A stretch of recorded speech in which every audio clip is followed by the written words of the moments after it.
Then Vajranath asks the question, well, if this is Bhagavan's pastimes, or for the sake of Bhagavan's lila, this kridartam, atmanam, why must the jiva suffer?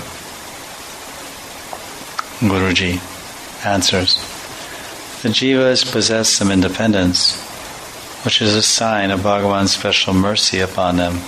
However, being opposed to Krishna, the jiva has become impure through engaging in material sense gratification. Therefore, he must be purified by suffering various miseries in this material world.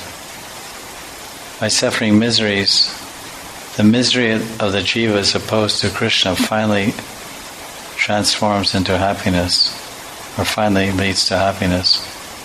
Suffering is therefore just a sign of Bhagavan's mercy. That is why intelligent people see the suffering of the jivas in Krishna's pastimes in the material world as auspicious. The foolish people only see a source of misery.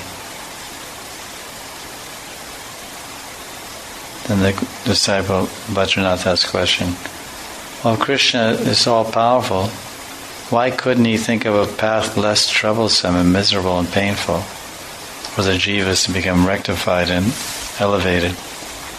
Guruji answers, this is one of Krishna's pastimes, which are variegated and wonderful. Bhagavan can perform all kinds of pastimes because he's independent and almighty.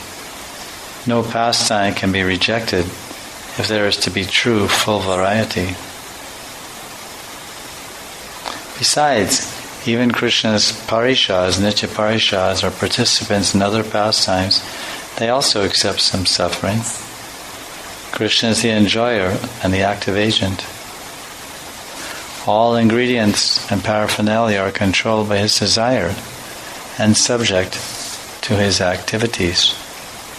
It is natural for a person to experience some suffering when he is under the control of some other person.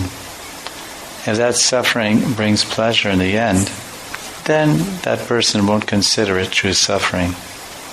How can you call this actual suffering that the jiva is undergoing in this Shristi Lila, or this Kridartam Atmanam of this Sri Jagat?